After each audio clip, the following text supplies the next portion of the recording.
Hello my dear student, આપણે ગયા video લેક્ચરની અંદર ઉષ્મા પ્રસરણના પ્રકારો જોઈ લીધા। ઉષ્મા પ્રસરણના મુખ્યત્વે 3 પ્રકાર, એમાંના 2 પ્રકાર જોઈ લીધા। ઉષ્મા વહન એટલે કે ઘન પદાર્થમાં ઘન પ્રવાહીને વાયુમાં થાય, ઘનમાં માત્ર ઉષ્મા વહન જ થાય।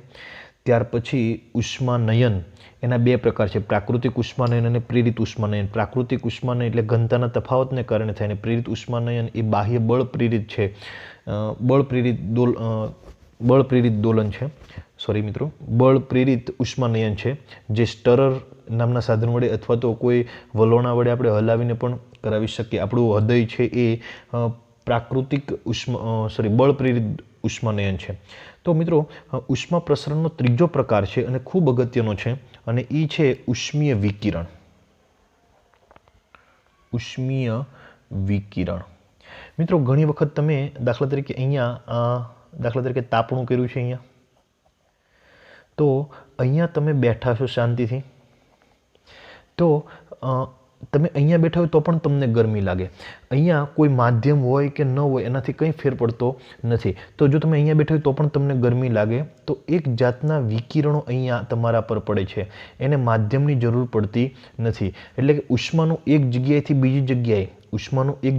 બીજી જગ્યાએ માધ્યમ વગર જો એ વહન કરી શકે તો એને ઉષ્મીય વિકિરણ કહેવામાં આવે છે। એની ક્યાં વાત કરો મિત્રો, આપણું જે સન બાબા, સૂર્ય બાબા છે, એ આપણા સુધી ઉષ્મા પહોંચાડે, ઉષ્મા વહન દ્વારા પહોંચાડે। શું આ બધા કણો એક કણ બીજાને આપશે, એને કણ બીજાને આપશે, એવી રીતે ઉષ્મા આપણા સુધી પહોંચે? ઉષ્મા નયન દ્વારા પહોંચે? ના, એ એક વિકિરણ સ્વરૂપે પહોંચે, ને એ કયું વિકિરણ? તો કે ઉષ્મીય વિકિરણ। એટલે એક જગ્યાએથી બીજી જગ્યાએ માધ્યમ વગર પણ જઈ શકે, એ છે આપણું ઉષ્મીય વિકિરણ। આપણે પહેલાં વાત કરીએ કે ભાઈ ઉષ્માવહન ઘન પ્રવાહી વાયુમાં થાય, ઉષ્માનયન માત્ર તરલ એટલે કે પ્રવાહી વાયુમાં થાય, પણ ઉષ્મીય વિકિરણને ઘન પ્રવાહી વાયુ કંઈ જ જરૂર નથી, એ માધ્યમ વગર પણ થઈ શકે। તો સામાન્ય રીતે મિત્રો, આ જે વિકિરણો છે ગરમ પદાર્થમાંથી જે બહાર નીકળે છે, એ એક જાતના વિદ્યુત ચુંબકીય વિકિરણો છે। કયા વિકિરણો છે? વિદ્યુત ચુંબકીય વિકિરણો છે મિત્રો। શું છે? વિદ્યુત ચુંબકીય વિકિરણો। અને આપણને ખબર છે કે ભાઈ વિદ્યુત ચુંબકીય વિકિરણ છે ને, એક જગ્યાએથી બીજી જગ્યાએ જવું હોય તો એને માધ્યમની જરૂર પડતી નથી, માધ્યમ જરૂરી નથી। માધ્યમ વગર પણ વિદ્યુત ચુંબકીય વિકિરણ એક જગ્યાએથી બીજી જગ્યાએ પહોંચી શકે। એનું બેસ્ટમાં સારામાં સારું ઉદાહરણ છે કે સૂર્યમાંથી આપણા સુધી જે ઉષ્મા પહોંચે છે એમાં ઘણો બધો શૂન્યાવકાશ હશે, કોઈ માધ્યમ નથી। શૂન્યાવકાશ એટલે કોઈ માધ્યમ ન હોવું, તો પણ આપણા સુધી એ ગરમી પહોંચે છે, તો એ વિદ્યુત ચુંબકીય વિકિરણ જોઈ શકે। મિત્રો, આ વિદ્યુત ચુંબકીય વિકિરણ એક જાતના તરંગો છે, તો આ તરંગની તરંગ લંબાઈ કેટલી છે? તો કે ભાઈ એ તરંગની તરંગ લંબાઈ મિત્રો યાદ રાખજો, ડાયરેક્ટ પરીક્ષામાં પૂછાઈ શકે, 7.8 ગુણ્યા 10⁻⁷ મીટરથી 4 ગુણ્યા 10⁻⁴ મીટર। અને આ શું છે? તો કે ભાઈ આ તરંગ લંબાઈ છે। શું છે? તરંગ લંબાઈ લેમ્બડા, તરંગ લંબાઈને લેમ્બડા વડે દર્શાવવામાં આવે। તો આ વિદ્યુત ચુંબકીય વિકિરણની તરંગ લંબાઈ છે। એ તરંગ લંબાઈ એટલે બીજું કંઈ નહીં, પરંતુ આવા જે તરંગો હોય એમાં અહીંથી આ એક આખી સાયકલ પૂરું થાય ત્યારે કેટલું અંતર કાપે એ। તો આની તરંગ લંબાઈ 7.8 ગુણ્યા 10⁻⁷ થી 4 ગુણ્યા 10⁻⁴ મીટર છે। તો આ જે તરંગ લંબાઈ છે એ વિદ્યુત ચુંબકીય વિકિરણના મિત્રો 7 પ્રકાર છે: રેડિયો તરંગો, પારરક્ત તરંગો, માઇક્રોવેવ તરંગો, પારજાંબલી, દ્રશ્ય પ્રકાશ, એક્સરે અને ગામા રે। તો એમાંથી આ તરંગ લંબાઈ કોની છે? તો કે ભાઈ આ તરંગ લંબાઈ પારરક્તની છે। કોની છે? પારરક્તની। આટલા જ પારરક્ત, તો આપણને આ જે તરંગ લંબાઈ આપણને શું આપે છે? તો કે ભાઈ આપણને અહીંથી ઉષ્મા અહીંયા સુધી આપે છે, સોરી મિત્રો।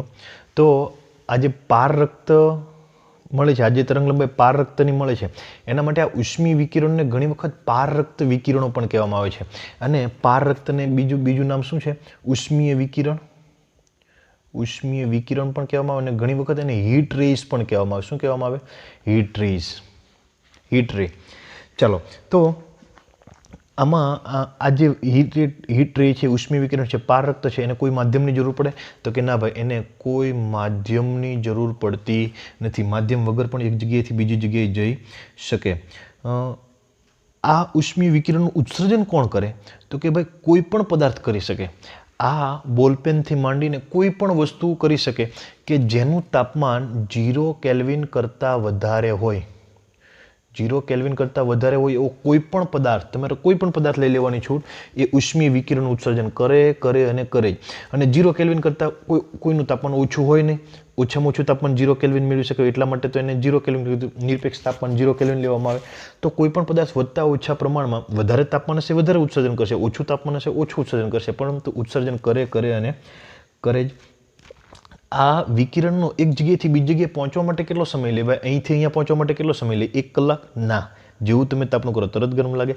અહીંથી અહીંયા પહોંચવા માટે વધારે સમય લે ભાઈ? આ તો બહુ આગળ છે કે આપણને જે ગરમી લાગે છે આજના તડકાની નથી, કાલના તડકાની છે, એવું હોય નહીં. એ માત્ર 8 મિનિટમાં અહીંયા પહોંચી જાય. અને એનો વેગ કેટલો છે? તો કે ભાઈ આ ઉષ્મીય વિકિરણનો વેગ ખાસ યાદ રાખજો મિત્રો, ઉષ્મા વહન ઉષ્મા નયન કરતાં ખૂબ ઝડપી છે. ઉષ્મા વહન ઉષ્મા નયન કરતાં ઉષ્મીય વિકિરણ જે છે, ઉષ્મીય વિકિરણ છે ખૂબ ઝડપી છે અને એનો વેગ છે 3 × 10⁸ મીટર પ્રતિ સેકન્ડ. જેટલો વિદ્યુત ચુંબકીય તરંગનો વેગ હોય એટલો જ વેગ આનો છે, કેમ કે આ પારરક્ત કિરણ એ એક વિદ્યુત ચુંબકીય વિકિરણનો જ એક ભાગ છે. બીજું, એની તીવ્રતા કેટલી? એ વધારે તીવ્ર ક્યારે લાગે? તો કે ભાઈ દાખલા તરીકે આ બિંદુએ કોઈ ઉષ્મીય વિકિરણ, અહીંયા વિકિરણનું ઉત્સર્જન થાય છે, અહીંયા વિકિરણનું ઉત્સર્જન થાય છે, તો આ બિંદુએ આપણને વધારે મળશે કે આ બિંદુએ? તો કે ભાઈ નજીક હોય એને જ વધારે મળે. તો એને તીવ્રતા કહેવામાં આવે, કે વધારે ગરમી ક્યાં લાગશે તો એને શું કહેવામાં આવે? તીવ્રતા. તો આ અંતર r છે, આ અંતર બીજું કોઈ અંતર r' છે. તો આ જે તીવ્રતા છે, વિદ્યુત ચુંબકીય વિકિરણની તીવ્રતા છે, એ અંતરના વર્ગના વ્યસ્ત પ્રમાણમાં છે, એટલે કે I વ્યસ્ત પ્રમાણ r². અંતરના વર્ગના વ્યસ્ત પ્રમાણમાં છે. વિદ્યુત ચુંબકીય વિકિરણની તીવ્રતા શું છે? અંતરના વર્ગના વ્યસ્ત પ્રમાણમાં છે. બીજું, આ વિકિરણ કોઈના પર પડે તો જેમ આપણે પ્રકાશનું જેમ પરાવર્તન થાય, પરાવર્તન થાય, ત્યાર પછી વ્યતિકરણ થાય, વિવર્તન થાય, ધ્રુવીભવન થાય, વક્રીભવન થાય, એમ આ વિકિરણનું પણ બધી જ ઘટનાઓ થઈ શકે. દાખલા તરીકે કાચની સપાટી છે અને અહીંયા કોઈ આ પારરક્ત કિરણ આપાત છું, તો અહીંયા કેમ આપણે શું કહેવાય, પ્રકાશનું કિરણ આમ વળે, વક્રીભવન થાય, એમ આ વિકિરણનું પણ એવી જ રીતે શું થઈ શકે? તો કે ભાઈ પરાવર્તન થઈ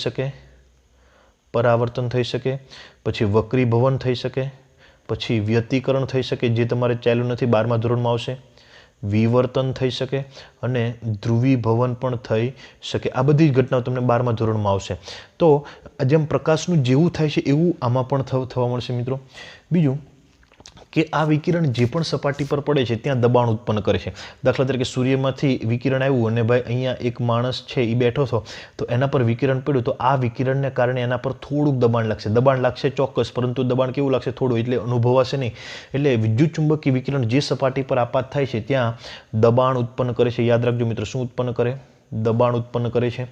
ત્યાર પછી આગળ તરફ વધીએ તો આપણે પ્રકાશને, દાખલા તરીકે આ કોઈ એક પ્રકાશ છે, આ એક પ્રિઝમ છે, પ્રકાશની આ એક પ્રિઝમ છે, કાચનો પ્રિઝમ છે. આના પર આપણે પ્રકાશ આપાત કરીએ તો શું થાય? તો કે ભાઈ જુદા જુદા 7 રંગમાં વિભાજન થાય. તો શું આના પર આપણે પારરક્ત કિરણ આપાત કરીએ તો એનો કંઈક આવો પટ્ટો સ્પેક્ટ્રમ મળે? તો કે ના, કાચના પ્રિઝમમાં એનું વિભાજન થાય નહીં, કેમ કે કાચનો પ્રિઝમ છે એ પારરક્ત છે, એટલે કે હીટ રે છે, ઉષ્માનું વિકિરણ છે, ઉષ્માના વિકિરણને કાચ શું કરી લે? શોષણ કરી લે. જ્યારે એને ચોક્કસ પ્રકારનો પ્રિઝમ કે જે આ ઉષ્માનું શોષણ કરતો ન હોય, ડાયથર્મોનસ મીડિયમનો બનેલો હોય. કયા માધ્યમનો? ડાયથર્મોનસ માધ્યમનો બનેલો હોય. એ શું હમણાં આપણે જોઈએ. એટલે એ કયું છે? તો કે રોક સોલ્ટ. એક પદાર્થનું નામ છે. રોક સોલ્ટ અથવા તો ક્વાર્ટસ અને રોક સોલ્ટમાંથી બનાવેલો જો પ્રિઝમ હોય એના પર તમે આ ઉષ્મીય વિકિરણ આપાત કરો તો એનું જુદા જુદા તરંગ લંબાઈમાં શું થાય? એનું વિભાજન થઈ શકે, તમને જુદો સ્પેક્ટ્રમ મળી શકે. તો મિત્રો આ થયું ઉષ્મીય વિકિરણ. હજુ આપણે આમાં આગળ તરફ વધીએ તો ડાયથર્મોનસ મીડિયમ. કેવું મીડિયમ? ડાયથર્મોનસ મીડિયમ, માધ્યમ. ડાયથર્મોનસ માધ્યમ એટલે શું? તો કે ભાઈ આ એક માધ્યમ છે, અહીંયા ઉષ્મીય વિકિરણ આપાત થાય, તો અહીંથી ઉષ્મીય વિકિરણ જે બહાર નીકળે, અહીંયા ઉષ્મીય વિકિરણ આપાત થાય ને અહીંયા ઉષ્મીય વિકિરણ બહાર નીકળે, તો આમાં જરીકે ઉષ્મા ગુમાવે, તો કે જે આમાંથી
મિત્રો આગળ તરફ જોઈએ તો હીટેડ ઓબ્જેક્ટનો કલર, ગરમ પદાર્થનો રંગ. ટોપિકનું નામ છે ગરમ પદાર્થનો રંગ.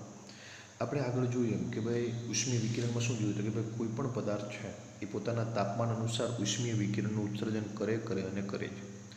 હવે કયો પદાર્થ વધારે ઉત્સર્જન કરશે, કયો પદાર્થ ઓછું ઉત્સર્જન કરશે? તો ભાઈ દરેક પદાર્થ 0 કેલ્વિન કરતાં વધારે જેનું પણ તાપમાન હશે એ ઉષ્મીય વિકિરણનું ઉત્સર્જન કરશે. દાખલા તરીકે આ કોઈ એક પદાર્થ છે, એનું તાપમાન T1 છે, તો એ ઉષ્મીય વિકિરણનું ઉત્સર્જન કરશે. આ ઉષ્મીય વિકિરણની તરંગ લંબાઈ છે લેમ્બડા. હવે જો આ પદાર્થનું તાપમાન વધારવામાં આવે, એ પદાર્થનું તાપમાનમાં શું કરવામાં આવે? વધારવામાં આવે, T2 કરવામાં આવે, તો એ પણ વિકિરણનું ઉત્સર્જન તો કરશે, પરંતુ એની તરંગ લંબાઈ લેમ્બડા 2 હશે. જો આનું તાપમાન વધારે હશે એટલે કે T2 ગ્રેટર દેન T1 હશે, તો આની કરતાં આની તરંગ લંબાઈ કેવી થઈ ગઈ છે? ઓછી થઈ ગઈ છે.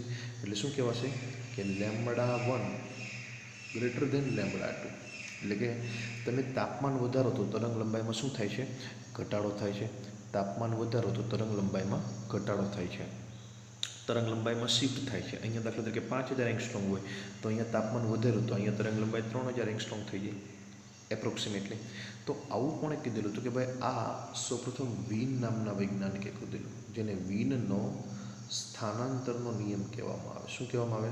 વીનનો સ્થાનાંતરનો નિયમ. એણે એમ કીધેલું કે ભાઈ જો તમે ઉર્જા વિરુદ્ધ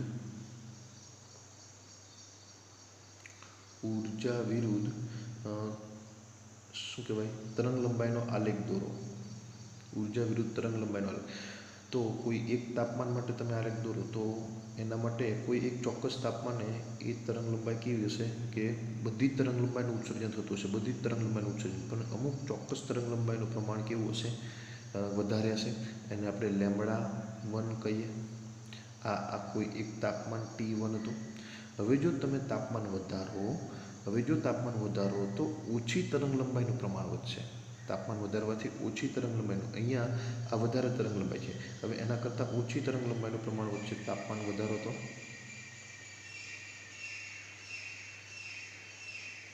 આ T2 તાપમાન કરો તો આના કરતાં ઓછી તરંગ લંબાઈનું પ્રમાણ વધશે. અહીંયા T1 કરતાં T2 કેવા છે? મોટા છે. T2 વધારે છે. હજુ જો તમે તાપમાન વધારો તો એના કરતાં પણ ઓછી તરંગ લંબાઈનું પ્રમાણ વધે.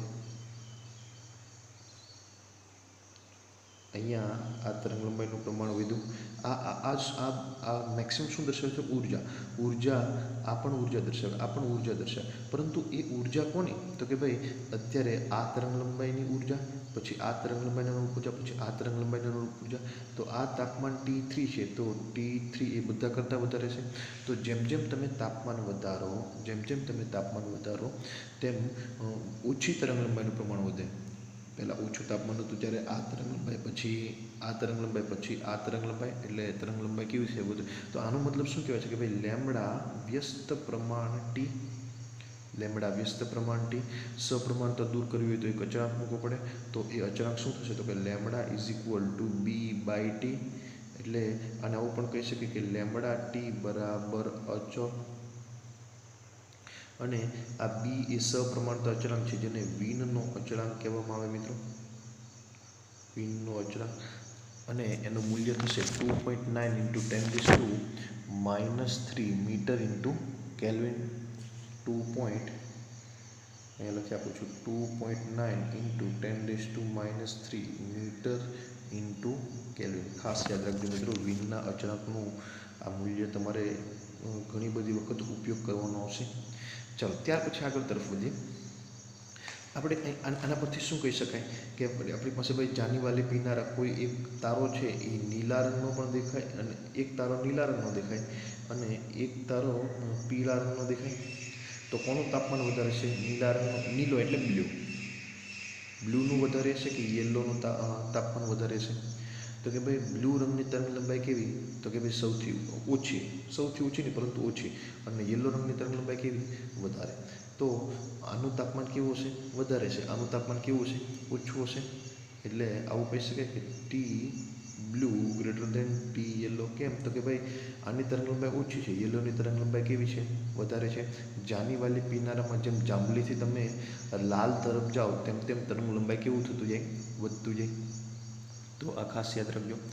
ત્યાર પછી આપણે શોષણ, ઉત્સર્જન અને વાહન જોવાનું છે મિત્રો. ચલો અહીંયા તમને દેખાડી દઈએ કે ભાઈ આ એક પદાર્થ છે તમારી પાસે. આ પદાર્થ પર ક્યુ જેટલી ઉષ્મા આપાત થાય છે. ક્યુ જેટલી ઉષ્મા ઊર્જા શું થાય છે? આપાત થાય છે. એમાંથી ક્યુ જેટલી આપાત થાય એમાંથી QR જેટલું પરાવર્તન થાય છે. અમે આગળ ગઈકાલે કીધેલું કે ભાઈ જે કોઈ પણ વિકિરણ ઉર્જા હોય એનું જેવું પ્રકાશનું થાય એનું પરાવર્તન પણ થાય, વક્રીભવન પણ થાય, શોષણ પણ થાય અને વક્રીભવન પણ થાય અને પારગમન પણ થાય. તો QR જેટલું પરાવર્તન થયું. અહીંયા આપાત કોણ અને પરાવર્તન કોણના નિયમનું પાલન થાય કે અહીંયા તમે Q જેટલું વિકિરણ આપાત કરો તો QR જેટલું શું થયું? પરાવર્તન થયું. બધાનું પરાવર્તન નહીં થાય, થોડુંક પરાવર્તન થયું.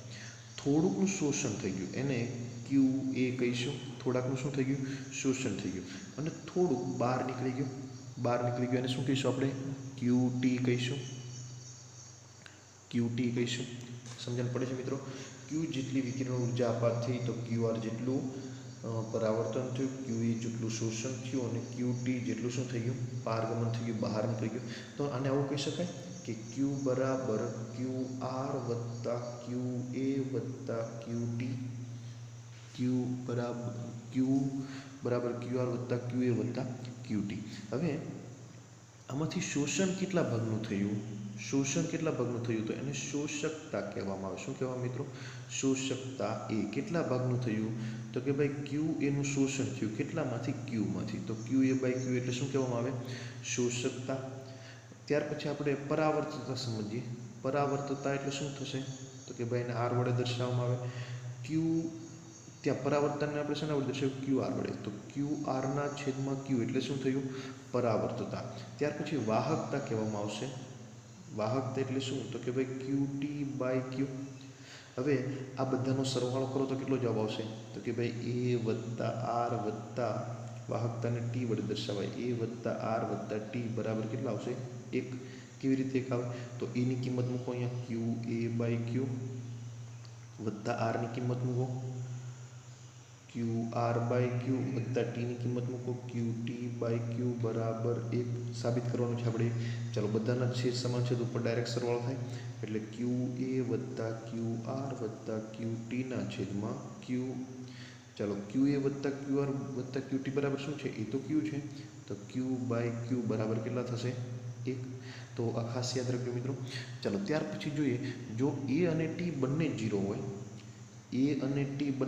હોય, એનો મતલબ શું થાય કે A અને T બંને 0 એટલે શોષકતા અને શું કહેવાશે? શોષકતા અને વાહકતા બંને 0 છે તો R બરાબર 1. મતલબ શું થશે કે QR બરાબર Q એટલે કે જેટલી ઉર્જા આપાત કરો એટલા બધાનું પરાવર્તન થઈ જાય. સમજણ પડે છે? જો A અને T બંને 0 હશે તો R બરાબર 1 એટલે QR બરાબર Q એટલે જેટલી ઉર્જા તમે આપાત કરો એ બધાનું શું થઈ જાય? પરાવર્તન થઈ જાય. એવી જ રીતે જો R અને T 0 હશે તો A બરાબર 1 થાય. એનો મતલબ શું થાય? તો કે QA બરાબર Q. જ્યારે આપણને સમાન હોય ત્યારે જ A બરાબર 1 થાય. તો એનો મતલબ શું થશે? તો કે જેટલી ઉર્જા આપાત કરો એ બધાનું શું થઈ જાય? શોષણ થઈ જાય. એવી જ રીતે A અને R 0 હશે તો T બરાબર કેટલું થશે? 1. T બરાબર 1 થવું એટલે QT બરાબર Q થવું. QT બરાબર Qનો મતલબ શું થશે? તો કે જેટલી ઉર્જા આપાત થાય એ બધા શું થઈ જાય છે? વહન થઈ જાય છે. એ બધાનું એક છેડેથી દાખલ થાય છે અને બીજી છેડેથી શું થઈ જાય છે? બહાર નીકળી જાય છે. તો મિત્રો આજનો વિડીયો લેક્ચર આપણે અહીંયા સુધી રાખીએ છીએ. ખાસ આપણે આ વિન્ડનો સ્થાનાંતરનો નિયમ જે જોયો એ ખૂબ અગત્યનો છે. તો આજનો વિડીયો લેક્ચર અહીંયા સુધી રાખીએ. ધન્યવાદ મિત્રો.